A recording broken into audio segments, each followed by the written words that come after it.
All right, welcome to Be Connected. What in the world? And today we're going to continue our discussion on attracting and engaging influencers.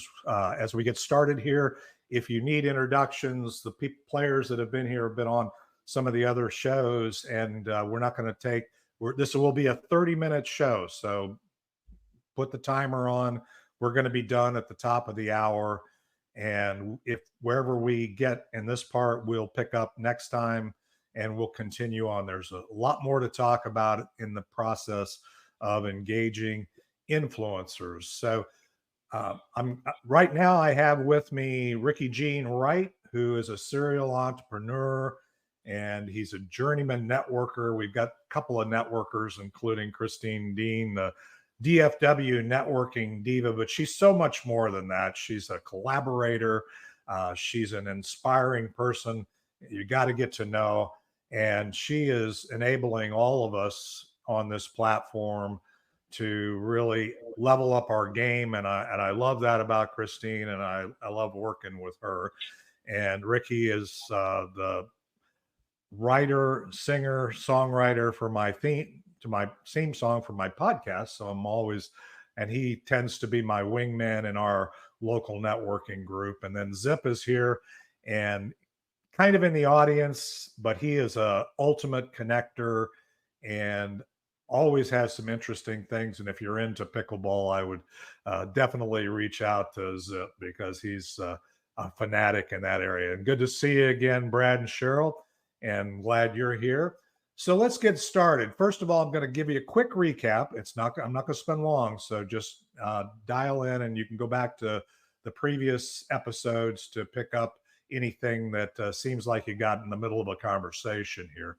So the topic is attracting influencers. In the first episode, we talked a lot about what is an influencer. I think there's a lot of misconceptions, or whether they're misconceptions or not, I think they're a subset of what really is an influencer. So the things we're going to talk about here work in all those areas.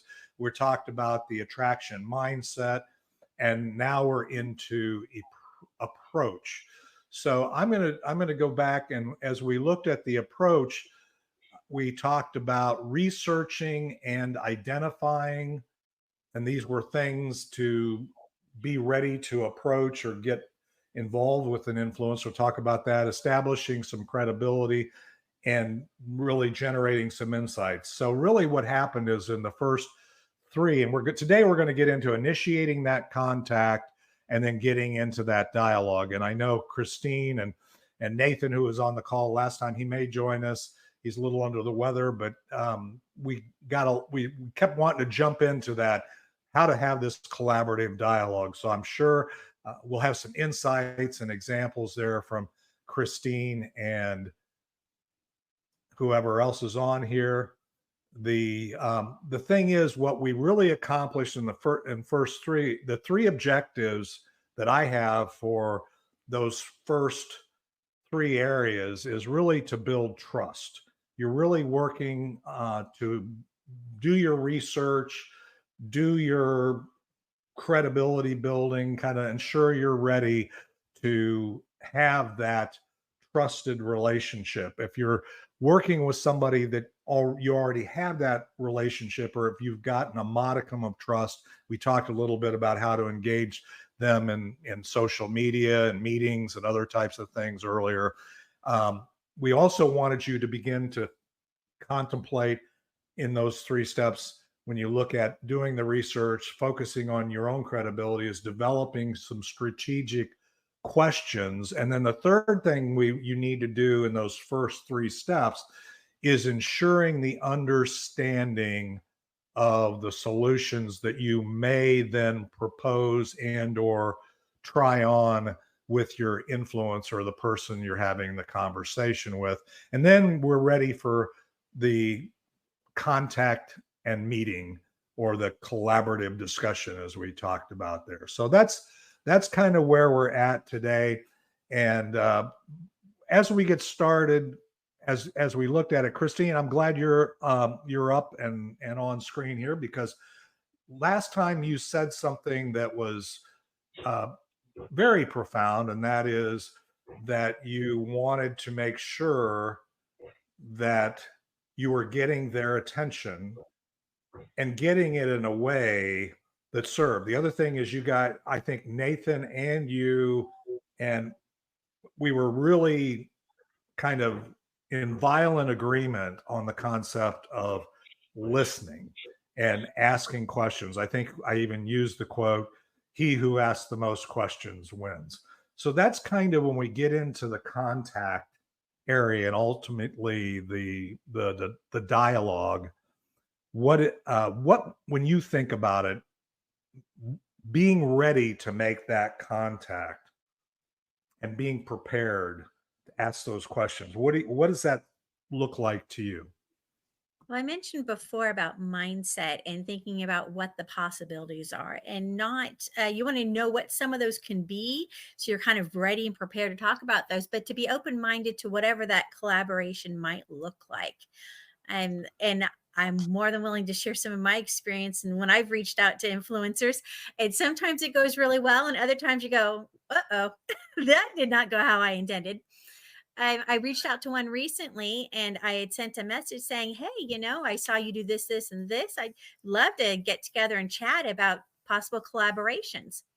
Right. And their response is, okay, send Mhm. me your website. Boom, boom, boom. No, that's where everything went astray, because they look at your website and they think they know what you want to talk to them about. So they look to my website and they go, oh, I have a business coach, I have a strategy coach, I have a marketing coach, I don't know, thanks anyway. I'm like, that's not what I was going to talk to you about, but you just cut that off of the bit because you went straight to my website. I'm like, won't make that mistake again. Right. So really, when they ask a question, realize just because they asked a certain question doesn't mean that's the answer they're looking for. She didn't really Well, look and to that's, see my website, right? She wanted yeah. to get a feel for what kind of things I might be offering her. And it has nothing to do with that, right? So sometimes by answering the question they ask, you actually end up ending the conversation sooner than you wanted to. Yeah, you actually, that question, and that's an interesting one, because so you learned that, I think, a couple of things there from what I'm hearing, and these are also very real in today's world, right? Is that if somebody, whether they know what they're going to talk to you about or not, they have something that maybe they're interested in buying, or they have a problem, let's say, or a situation. And we're going to talk about both types of questions, but they have a situation or problem that they would talk to you about, but because you didn't lead with, just curious, how do you deal with this challenge? And with the intent of, I, or leading up to the credibility of, hey, I've done my research on you, because the reality of it is, I don't know what the current statistics are, but when we were doing large multi-billion dollar deals, and I think it's even more the case now, is the person that may be ready to engage you with your solution, whatever that might be, is already done the a lot of the research. 60% of them, at least, and I think that was the statistic that was thrown out probably 5 years ago.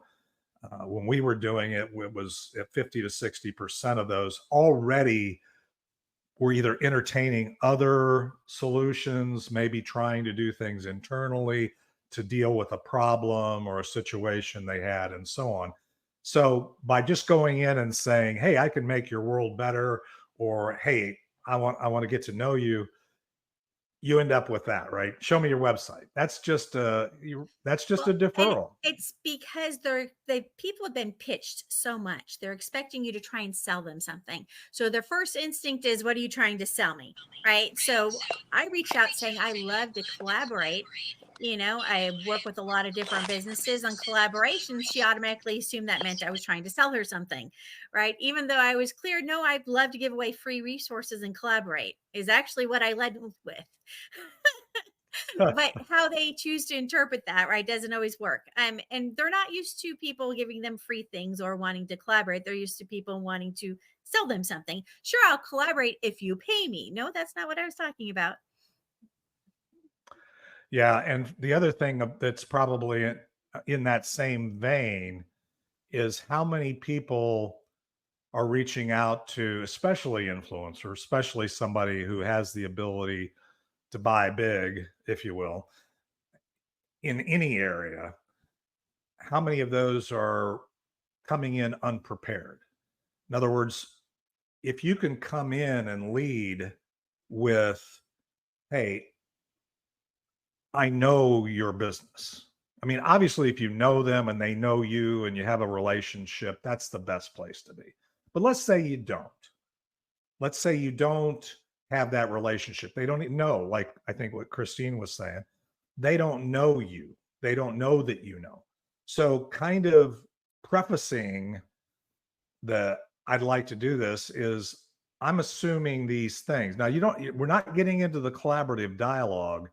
However, you're making a contact, right? You're beginning that collaborative dialogue. And if you preload, if you will, your understanding of where their situation, maybe not getting into the problem questions yet, but preloading your situational questions. I see you're in this business. I see that you're using Zoom, or I see that you have a huge presence on LinkedIn, or I see you're got an amazing Instagram following. And I can imagine that becomes a little scary for you or you're on TikTok is a good one, because I imagine that becomes a little scary for you when you've got the government threatening to attack TikTok. Does that give you any kind of pause there, right? Does that make, and I think I have an answer for, or I think Facebook is dialing back the integrations on this area or that area. And I notice that you're really out there on Facebook and you do a lot of shows and stream. Tell me about that. I'd like to talk to you about that. I'd like to understand how you're dealing with that. If you can tease, and That's I a think little I have intense some, for a first conversation.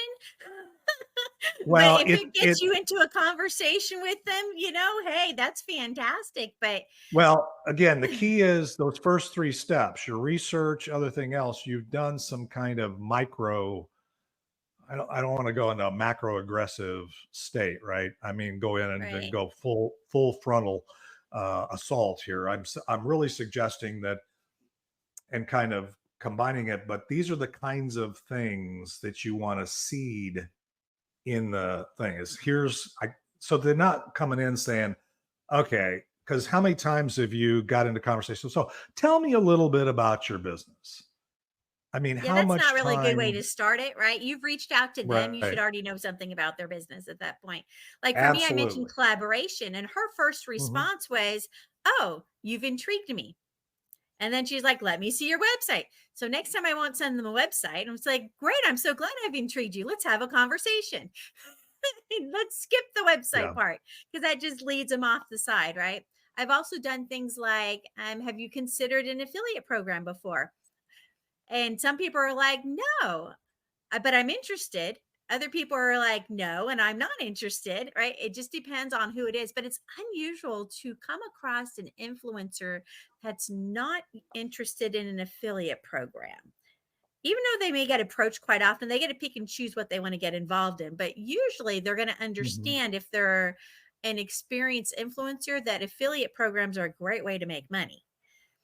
But not all of them get Right. that yet if they're new, and if they haven't really had anybody work with them on strategy and how to make money as an influencer. A lot of the influencers have not monetized it. So they're automatically, once again, assuming you're trying to sell them something. So part of it, what it is if it's a newer influencer or one that hasn't really monetized yet, is letting them see the possibilities, and they don't always see those right away. Yeah, and that's a great point, Christine. Rickey, did you have something? Yes, I did.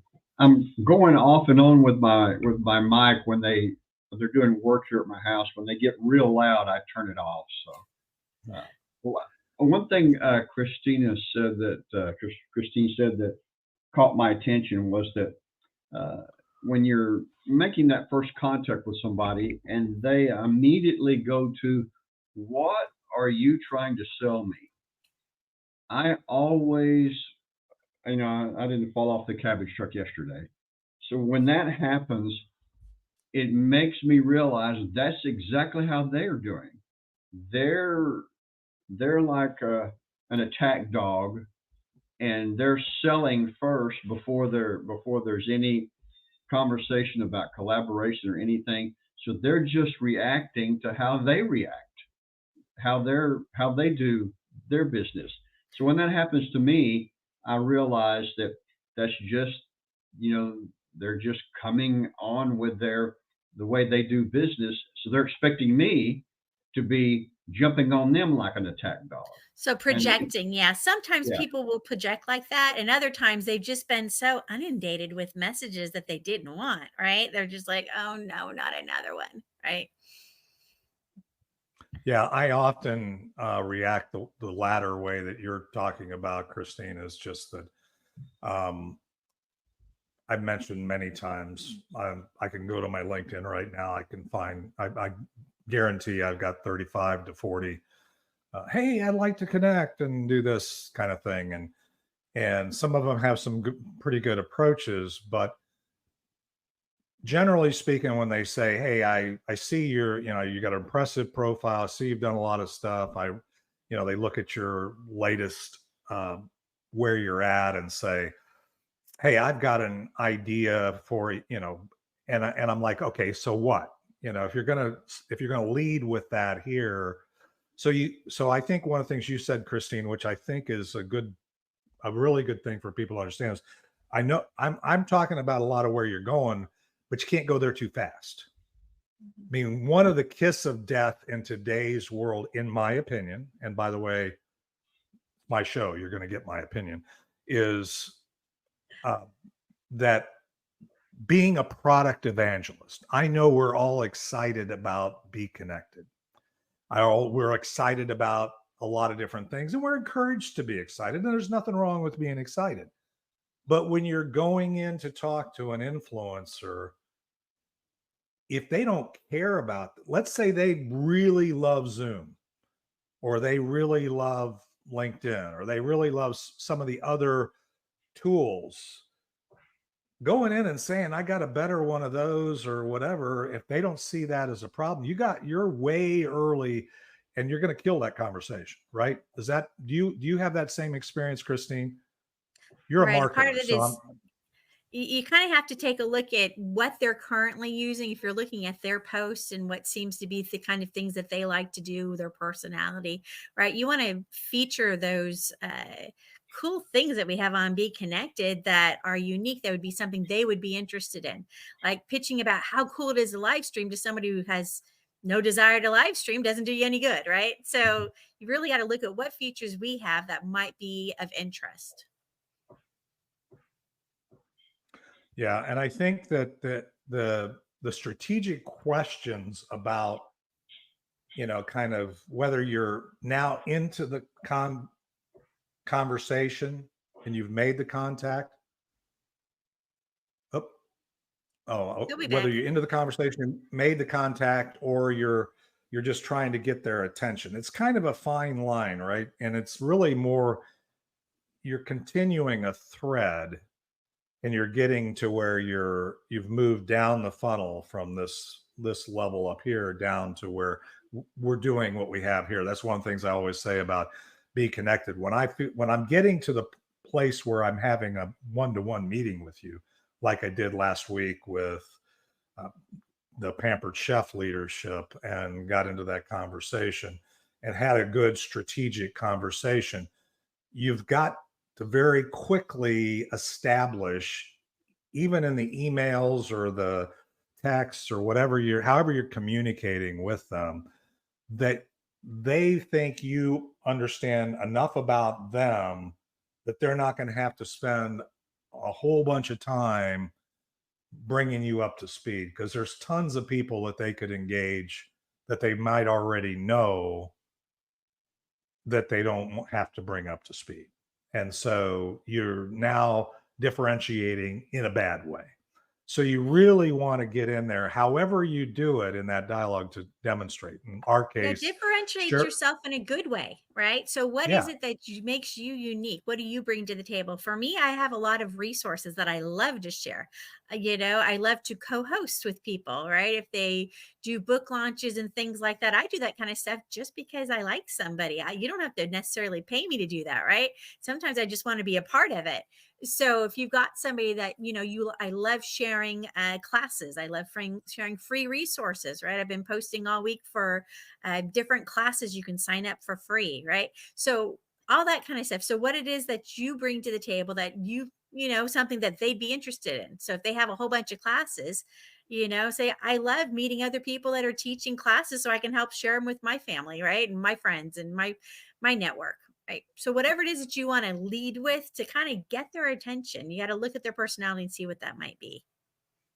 right. And I think that even if you don't, that's when you get into the conversation, them, there's situational questions that you start with, that where you can say, I mean, we all know there's an issue with trying to get people's attention on social media, right? That's a situation.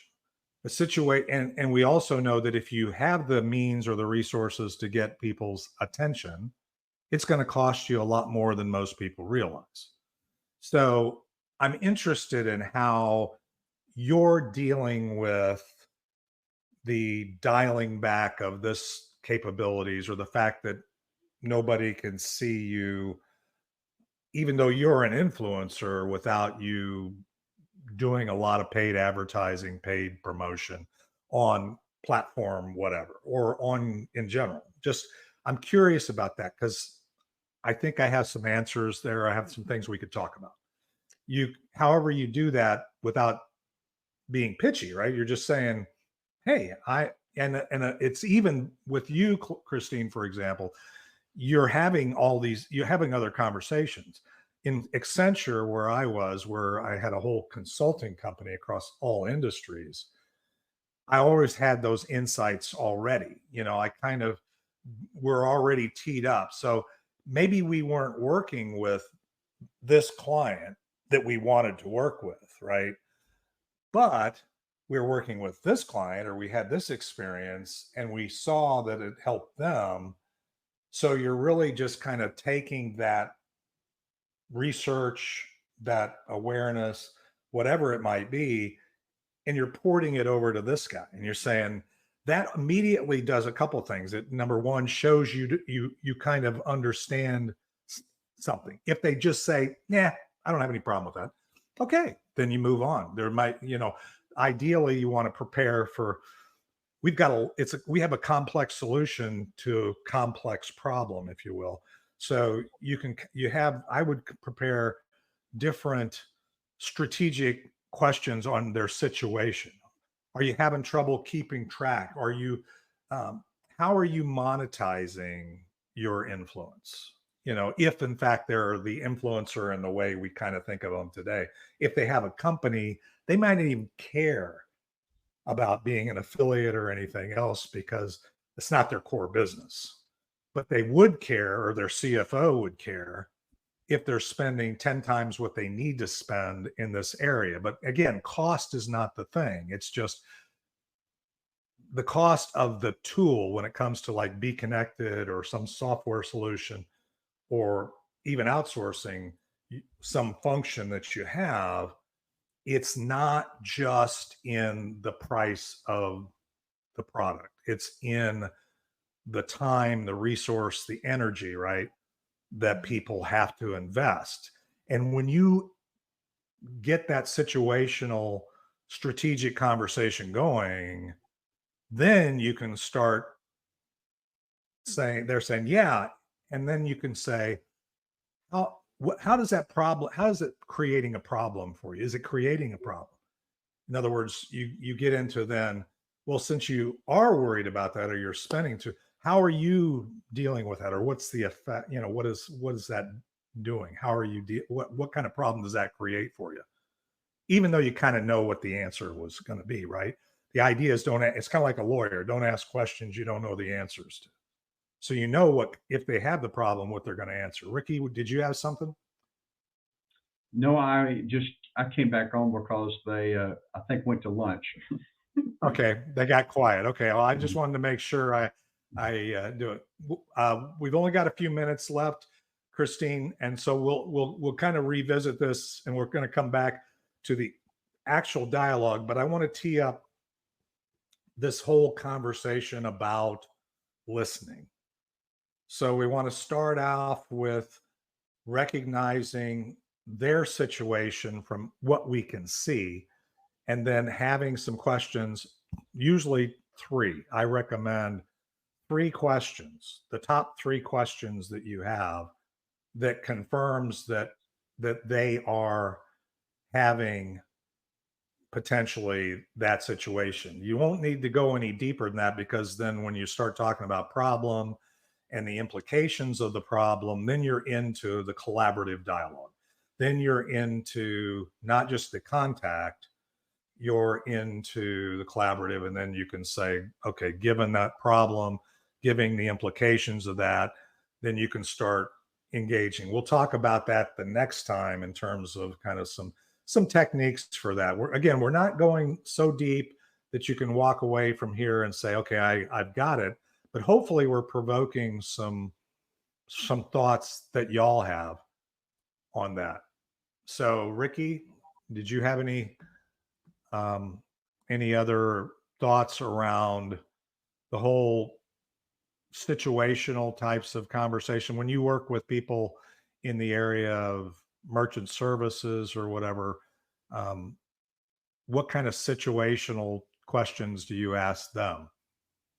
Well, one thing that I've gleaned from what we've talked about today is something that I always try to do is I don't try to uh, promise the moon something that's impossible, but then I don't go into such great detail that it bogs it all down.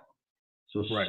somewhere in between, not coming across as a slick salesman and not coming across as I've got all this information I'm going to just unload on you all at once, you know. Yeah, So there's that's a actually healthy, a great. Yeah, that's an excellent point to end on for this 30 minutes, because again, I'm determined to keep these at 30 minutes, Rickey. But once you ask the strategic question of situational strategic question, you have to resist the coming right back with a solution. It's kind of like when you listen to your, well, I have 4 daughters and a wife, and they really just want to know before they'll even entertain my solution, because I'm a guy, I want to resolve the problem immediately and get on with it, right? They want to truly know that I understand and empathize with their situation.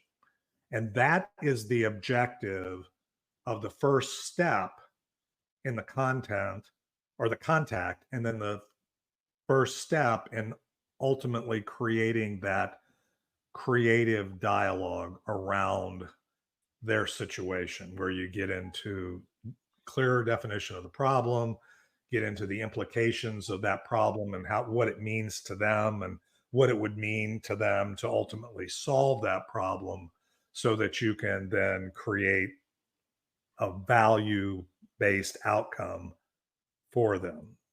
So their need is evident in solving the problem, and then you get into the next step. So we'll talk about that process a little bit and focus on that in the next show. So Rickey, I appreciate you being here. Christine was getting ready to sneeze and had to bail, and knew we weren't going to come back to her. So, but I appreciate you guys being here.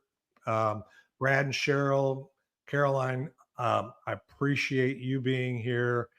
And anybody else that's watching this in replay, please feel free to reach out. More than willing to have you on future shows, especially if you're a coach, and be on stage here. But Rickey, any final comments? no, as usual, every day is a day that you can learn something, and every time we have these conversations, I glean something else. Well, that's the goal, Rickey, and I appreciate your acknowledgement there. I learned something from you guys' responses. That's why I love having other coaches, other people on here, is just, and people in the chat that can, raise some questions or thoughts. So again, feel free to engage. This is really a discussion. We're going to be going into depth on some of these back when we get ready and when we launch premium content, and there will be truly I'm going to work with individuals to kind of bring you along in what we used to basically engage, to attract and engage, and ultimately close multi-billion-dollar deals. So with that, Rickey, thank you. And thank you everybody for being here, and we'll see you back. Our next show is Wednesday at 7:30 p.m. Central Daylight Time. I think the rest of the world just went to daylight time, so you can check and see when that is. If we don't have some other, we'll either revisit and recycle this, or we'll add some new content if I have some coaches here that want to get into that collaborative dialogue discussion at our next time. But we do this every Monday at 1:30 Central Time, and on Wednesdays at 7:30 Central Time. So see you back at the next time. Thanks for being here.